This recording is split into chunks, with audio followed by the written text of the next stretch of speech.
주간 잘 보내셨습니까? 이번 한 주간에 여러분에게는 어떤 감사가 있었습니까? 어떤 기쁨이 있었습니까? 아, 이런 질문 한번 해보고 싶어요. 여러분 살아가면서 여러분은 무엇으로 살고 있습니까? 무엇이 여러분의 삶을 이어가는 원동력이 되고 에너지가 됩니까?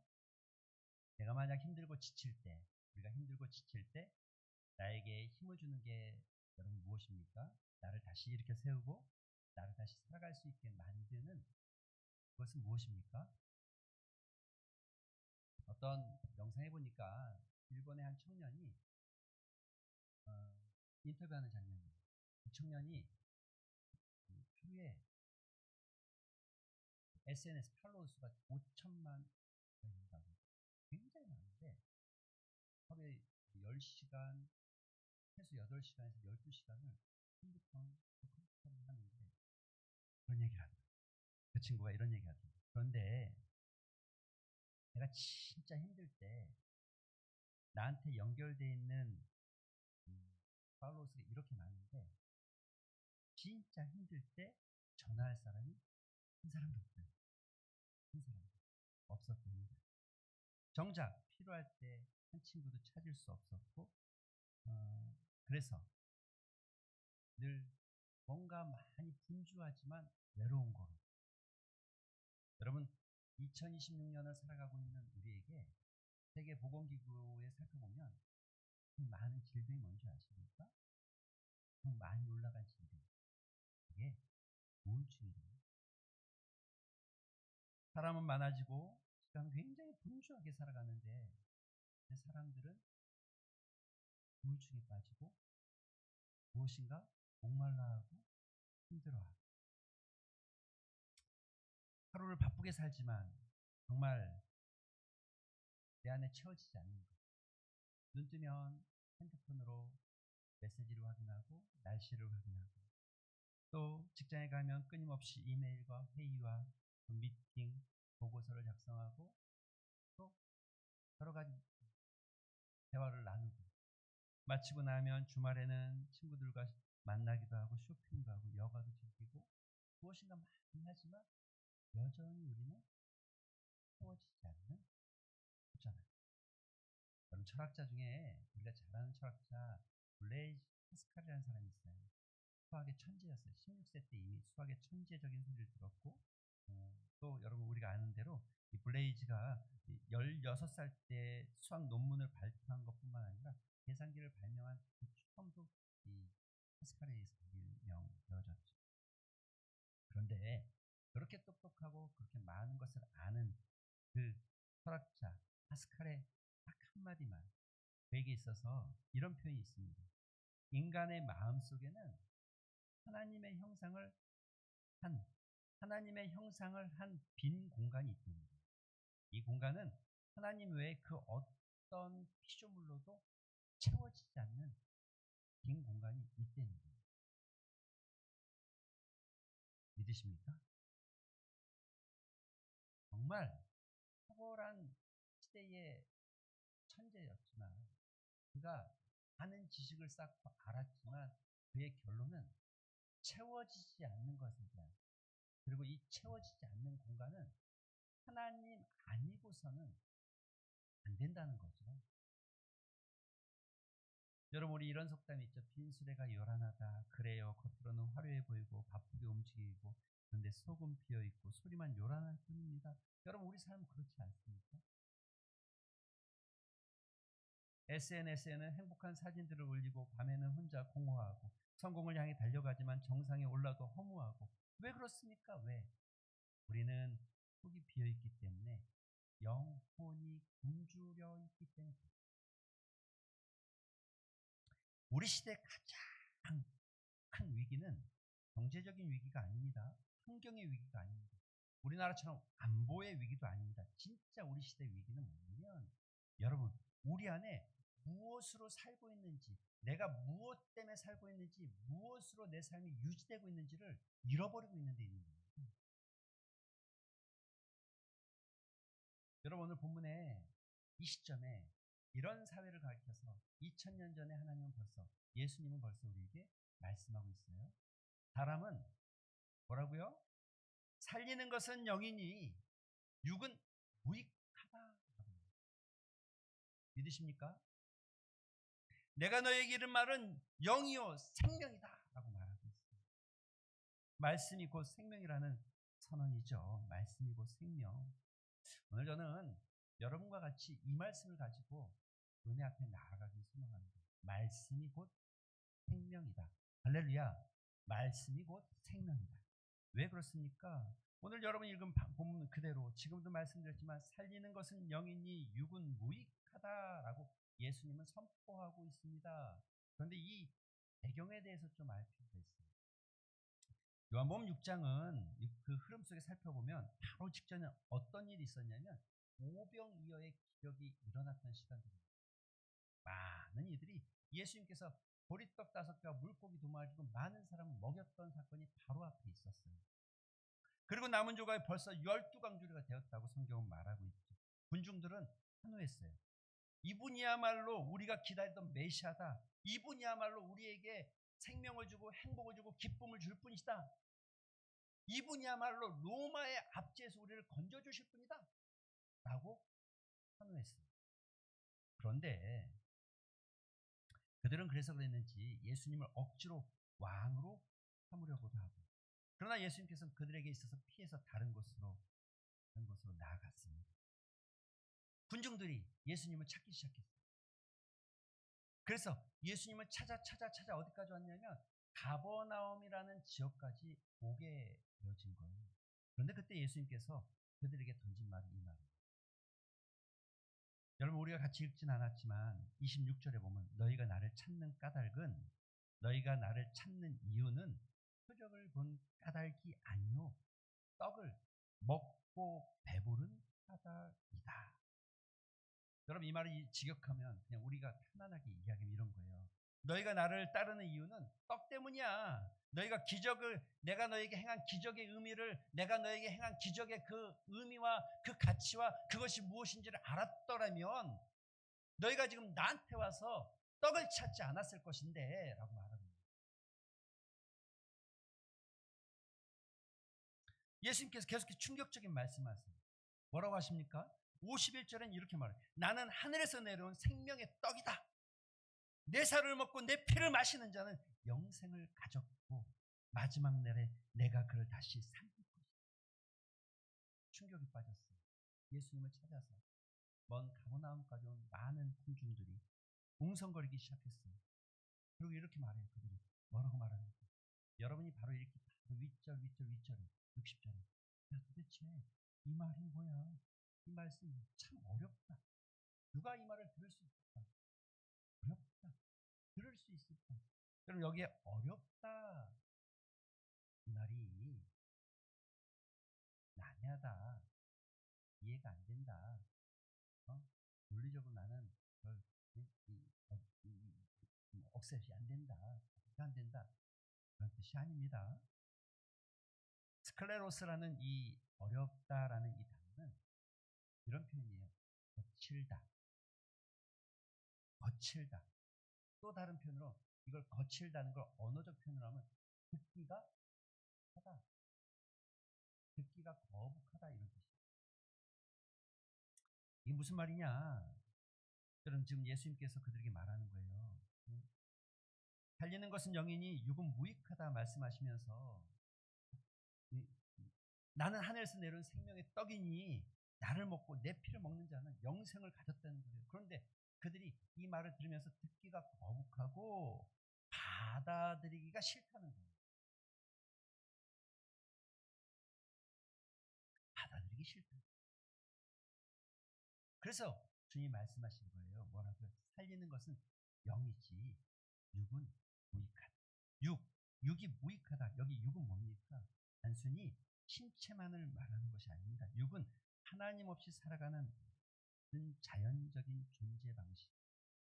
다른 말로 하면 육신에 우리가 가지고 있는 어떤 기대감, 어떤 욕망, 어떤 판단, 어떤 가치, 육적인 모든 판단들을 주님은 무익하다라고 이야기하고 있는 겁니다. 군중들의 문제가 뭡니까? 예수님 따랐던 많은 사람들의 문제가 뭡니까? 그들은 예수님을 따르기는 했는데 그런데 그들이 원하는 것은 떡이었죠. 배부르려 주는 것, 로마의 압제에서 우리를 풀어주고 우리의 경제를 풍요롭게 해줄 능력자를 찾고 있는 거죠. 그들은 예수님을 따랐지만 실제로는 정확하게 들여다보면 자신의 욕망을 따른 겁니다. 예수님을 따랐지만 예수님에게 바라는 것은 배불리 해주는 떡. 다른 말로 예수님을 따른 것 같지만 내 욕망과 내 욕구만을 채우고 싶은 내 욕망을 따랐습니다.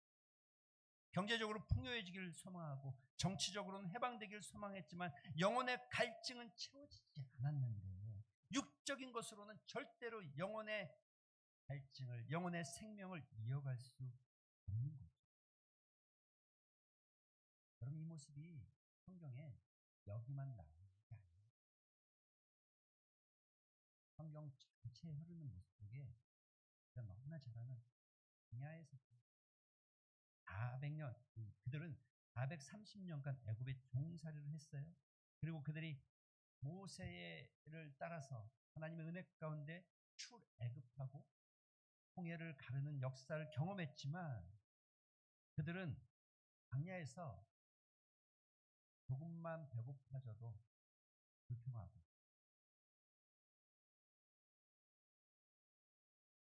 하나님께서 40년간 하루도 빠지지 않고 그들에게 만나를 주셨고 한 번도 상하지 않는 음식을 공급해 주셨음에도 그들은 여전히 백성이 악한 말로 여호와의 귀에 원망하였다라고 말합니다. 그들이 말하기를 우리가 애굽에 있을 때는 고기도 먹었고 가마 곁에 앉았었고 가마 곁에 앉아서 고기를 주워 먹었고 또 떡을 배불리 먹을 수 있었거늘 이 광야에서는 저와 같은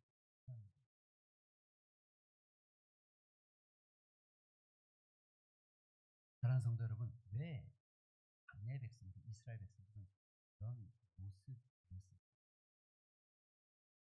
그들은 몸은 광야에 있었지만 마음은 여전히 이집트에 가입니다.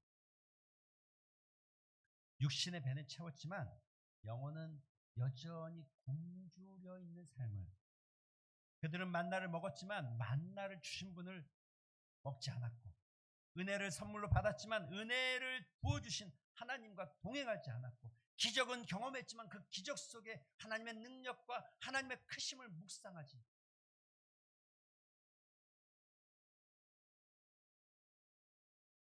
여러분, 결국 그 세대들이 어떻게 돼요?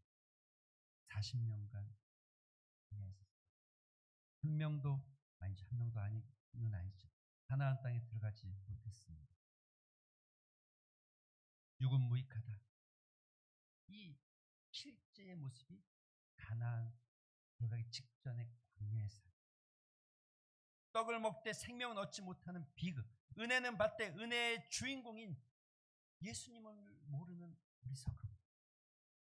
사랑하는 성도 여러분, 우리를 돌아봅시다. 우리가 예수님을 따르고 매주 예배 드리지만 정작 우리 마음에 원하는 건 떡입니까? 예수님입니까?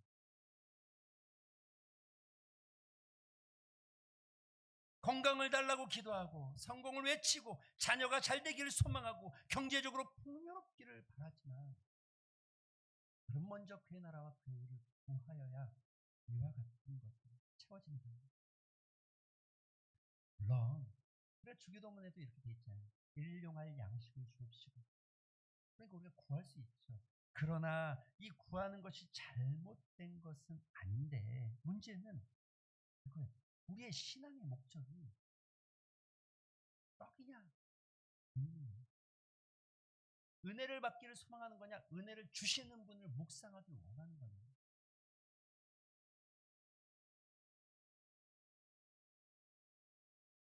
여러분, 이런 은혜를 받기를 소망하지만 은혜를 주신 분을 묵상하지 못해요. 여러분, 떡을 추구하는 사람들의 신앙의 모습, 이런 모습들이 나타나기 쉽습니다. 기도 응답되면 감사하지만 응답되지 않으면 원망하고 통통하면 교회 나오지만 힘들어지면 길을 끊고 정말 하나님이 살아계신가? 왜 나만 힘들게 하는가? 원망과 불평이 광야의 이스라엘 백성들처럼 끊임없이 터져나오는 상황. 떡을 잡니다. 육적인 것은 영적인 생명을 구하는 것, 육적인 것으로는 영적인 생명을 채울 수 없습니다. 돈으로는 평안을 살 수 없고 성공으로 의미를 얻으려고 하지만 쾌락은 기쁨이 되지 않습니다. 살리는 것은 영이니 육은 무익. 살리는 것은 영. 그 영이라는 게 무엇입니까? 여기 63절 후반절에 보면 내가 너에게 이른 말은 영이요 생명이다. 여기에 중요한 건 내가 너에게 하는 말이라는 거죠. 말. 헬라어 레마타라고 하는 이 말. 하나님의 말씀이 영이고 우리를 살리는 거예요. 할렐루야. 하나님의 말씀이 우리의 영혼을 살리는 것. 그래서 사람은 떡으로만 사는 게 아니라 하나님의 말씀으로 사는 겁니다. 예수님의 입에서 나온 모든 말씀들이 우리를 살리는 생명이 된다는 거예요. 그러니까 지금 모인 이들이 떡을 보고 모이는 것이 아니라 그 예수님의 말씀에 귀 기울이기를 소망하고 살아있는 그 말씀으로 내 생명이 살아나기를 소망하는 말씀이 생명입니다. 여러분 왜 말씀이 생명인 줄 아십니까? 너무 간단하죠. 성경에는 곳곳에 분명하고 너무나 모든 것들을 이렇게 채워놨죠. 태초에 하나님이 천지를 창조하셨어요. 뭘로요? 말씀으로. 그래서 요한 1장 1절에 이렇게 말하죠. 태초에 말씀이 계셨으니 이 말씀이 곧 하나님과 함께 계셨으니 이 말씀은 곧 하나님이라. 할렐루야. 만물이 그로 말미암아 지은 바 되었으니 지은 것이 하나도 그가 없이는 된 것이 없다. 여기 그가 없이 된 것이 없다. 하나님 없이 된 것이 없다. 말씀이 없이는 된 것이 하나도 없다. 빛이 있으라. 빛이 생겼고 궁창과 물이 나누어라. 하나님의 말씀대로 나누어졌고 하나님의 말씀은 무에서 유를 창조하는 능력이 있는데 말씀이 생명이죠. 말씀이. 사랑하는 성도 여러분, 그래서 말씀이 들으면 죽은 영혼이 살아나고 할렐루야. 말씀이 들어오면 우리 마음 안에 어둠 가운데 있었던 생각들이 빛으로 드러납니다. 혼돈 속에 질서가 세워지고 절망 속에 소망이 보여지고 말씀이 들어오면 그래서 우리는 그리스도 안에 있으면 말씀 안에 있으면 새로운 피조물이 되어져갑니다. 여러분 예수님도 이렇게 말씀하십니다. 말씀은 곧 여러분 오늘 요한복음 1장 14절에 보면 말씀이 육신이 되어 우리 가운데 거했다. 이게 누구 얘기하는 거예요? 누구 얘기하는 거죠? 누구 얘기예요? 예수님. 예수님이 우리 가운데 거했다. 그런데 뭐가 됐다? 말씀이. 말씀의 인격화되신 분. 말씀이 구체적으로 우리 삶 가운데 나타나신 분. 그분이 예수 그리스도라는 거죠. 예수님이 이렇게 말씀하십니다. 내 살을 먹고 내 피를 마셔라. 그럼 뭐 하라는 거예요? 진짜 살을 쪼개서 먹고 진짜 피를 짜내서 먹으라는 겁니다. 말씀입니다.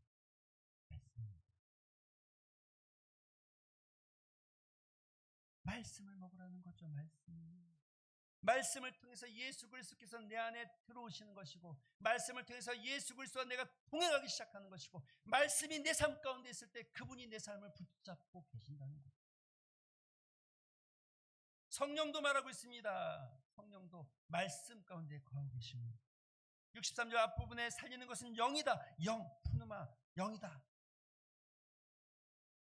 말씀이 생명이 되는 것은 성령의 역사입니다. 말씀과 성령은 함께 일하시고 똑같은 말씀이라도 어떤 사람에게는 생명이 되어지고 어떤 사람에게는 그저 지나가는 아무짝에 소용없는 울리는 꽹과리 같은 소리가 들릴 수 있죠.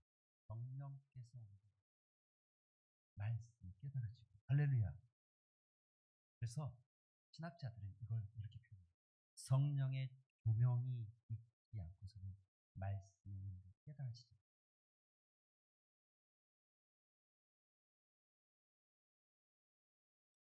사랑하는 성도 여러분, 말씀 앞에 있었던 예레미야 선지자의 눈물의 기도 속에 그가 말씀을 붙잡고 살아갈 때 말씀을 전하다가 그 어려움을 당하고 듣지 않는 백성들을 보면서 안타까운 마음으로, 그러나 그에게는 감옥에 갇혀 있고 진흙 구덩이에 빠져 있는 그 마지막 순간까지도 예레미야 고백은 이것입니다. 만군의 여호와여, 내가 주의 말씀을 만나 먹었사오니 주의 말씀은 내게 기쁨과 내 마음 즐거움.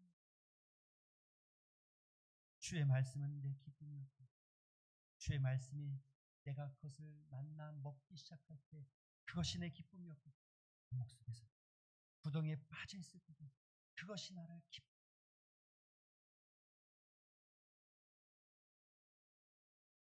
말씀은 우리를 살리는 생명입니다. 말씀이 생명. 그런데 오늘 본문에 보면 이런 말씀이 있죠. 너희가 그러나 너희 중에 믿지 아니하는 자들이 있느니라 하시니, 이는 예수께서 믿지 아니하는 자들이 누구며 자기를 팔자가 누구인지를 처음부터 아시며 믿지 않는 자들이 있었다. 말씀, 생명의 말씀을 들을 때 우리는 어떻게 들어야 하는지에 대해서 분명하게 말하고 있는 거예요. 생명의 말씀을 똑같이 들을 때 우리는 어떻게 반응해야 되는지를 알려주고 있는 거예요. 어떻게 해야 된다고요? 말씀을 들을 때 믿지 않은 자들이, 거꾸로 말씀을 들을 때 우리는 어떻게 해야 됩니까? 그 말씀을 먹는다는 게 무슨 말이냐? 그 말씀을 믿는다는 거예요. 여러분, 하나님의 말씀을 절대 우리의 생각으로 판단하지 마시길 바랍니다.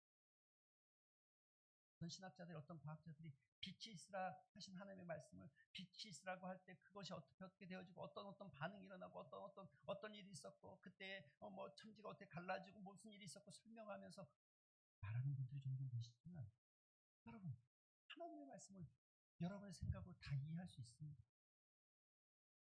믿음으로 이해할 수 있습니다. 머리로 이해하는 게 아니라 믿음으로 이해하는 거예요. 이해돼서 믿는 게 아니라 믿기 때문에 이해가 되어지는 거예요. 어떤 사람 말씀을 들을 때 삶이 변화되지 않는다고 말합니다. 그 변화되지 않는 이유는 내 머리로 말씀을 듣고 이해되지 않은 것처럼 받아들이지 않기 때문에. 말씀이 생명입니다. 할렐루야. 그 말씀이 우리를 살립니다. 할렐루야. 그 말씀을 믿을 때 우리가 살아나고 우리의 영혼이 살아나는 거예요. 히브리서 4장 2절에 보면 이런 말씀합니다. 그들에게 들린 바 그 말씀이 그들에게 유익하지 못한 것은 듣는 자가 믿음과 연결, 결부시키지 않았기 때문에. 여러분, 말씀, 군중들이 떡은 먹었지만 말씀을 안 들은 게 아니라 듣긴 들었으나 그들이 그 들은 말씀을 믿음으로 받지 않냐고 믿음으로 연결하지 못했다는 거예요. 배만 채우고 영혼은 채우지 않는 거예요.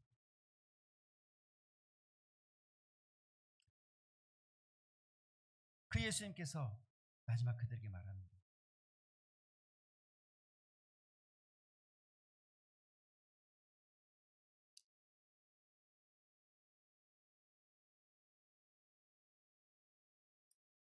66절부터 68절에 보면 이런 말씀을 하죠. 그때부터 그의 제자 중에서 많은 사람이 떠나가고 다시 그와 함께 다니지 아니하더라. 예수께서 12 제자에게 이르시되 너희도 가려느냐. 사랑하는 성도 여러분, 말씀이 생명입니다. 근데 그 말씀을 듣는 그들이 이 말씀이 어렵다, 누가 이 말씀을 들을 수 있냐, 이 들을 수 있냐, 어렵다는 건 어려워서 어렵은 게 아니라 받아들이고 싶지 않다, 믿고 싶지 않다,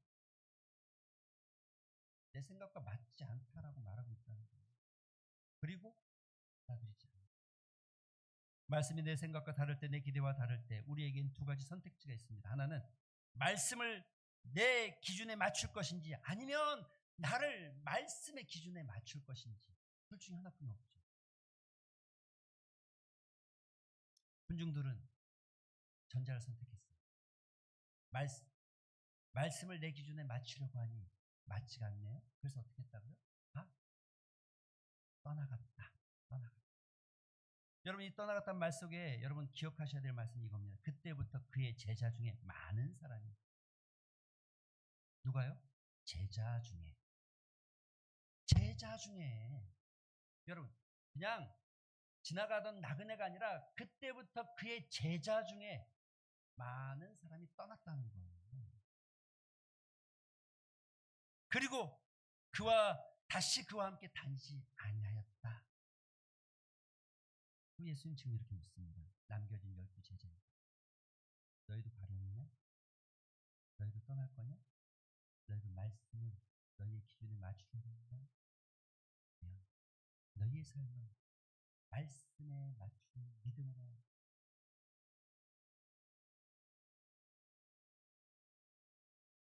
사랑하는 성도 여러분, 너희도 가려느냐? 이 말씀은 얘기하십니다. 말씀을 내 기준에 맞출 것인지, 내 삶을 말씀에다 맞출 것인지, 내 영혼을 살리는 길이 어떤 것인지를 분별하는 지혜가 있게 되기를 주님의 이름으로 축원드립니다. 말씀을 생각하면